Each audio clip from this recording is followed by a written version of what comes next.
Dzalanyama's status changed from a game reserve to a forest reserve in 1922 to protect Lilongwe's water source with its catchment area of about 990 square kilometers. Careless cutting down of trees was not entertained in the 80s, just after government introduced pine and other exotic trees. But now the once thick Dzalanyama forest is depleted due to massive deforestation by communities as they make ends meet through firewood and charcoal production, ironically whose ready market is Lilongwe as well. This illegal deforestation business goes on, noticed but unstopped, with the culprits justifying their actions. Ajoni mukoneka kuti iya mwalemedwa mwadula mitengo ndithu ikoneka kuti iya mitengo unali waukulu mitengo yambiri pamene papa inu mapanga zimene zifukwa chani? Mapanga zimene zifukwa cha mavuto ngati usokera thandizo.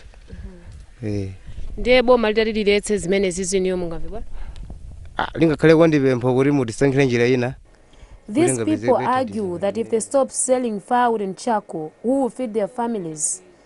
They add that they have made it clear that until they are given something to do, then they will think twice. They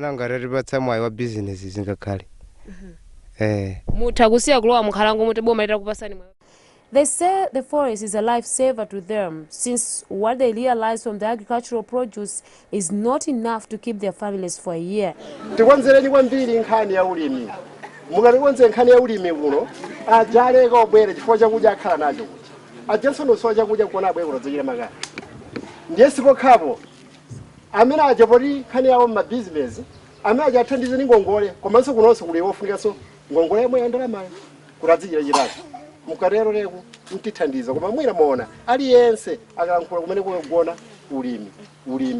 Forestry authorities appear scared to control the depletion as the encroachers can be so aggressive at times, and cases of them hacking to death forest guards are not strange.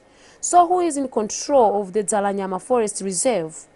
Department of Forestry, we conduct patrols in collaboration with the Army and the Parks and Wildlife, and also our forest guards. They go around confiscating the charcoal and the tools, and also we are arresting some of the people. But it is a big problem. That's why the forest is going, because the people who make charcoal are very aggressive, so that some of our guards have run away from the forest because the charcoal makers, they threaten them.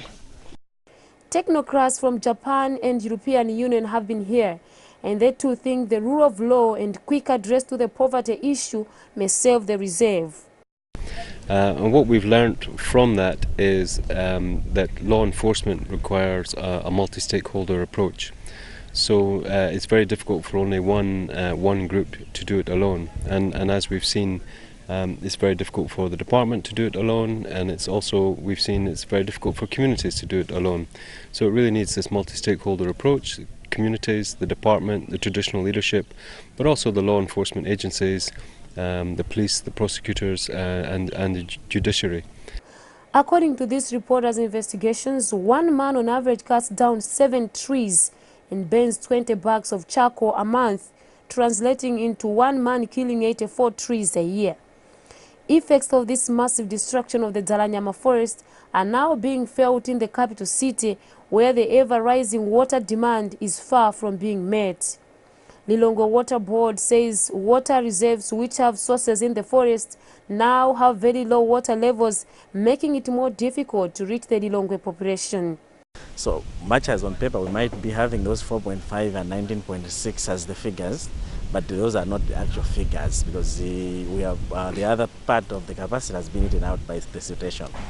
Not only that, because these two dams allow us to get a yield, or we are able, using these two dams, we are able to have a production capacity of 95,000 cubic meters per day.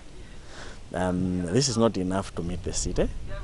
The board is suggesting the Lilongwe River as a complementary to Lilongwe River, but this too is dancing to its own music of siltation. Following massive depletion of the Dzalanyama forest, there has been massive siltation here at Kamuzu Dam.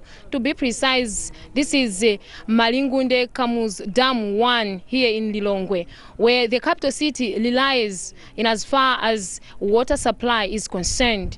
And water board officials say that in 10 years to come, Lilongwe may be waterless. Imagine having a capital city which is waterless. Even though high-level experts are in, it seems nothing really is changing as people continue felling trees like nobody's business.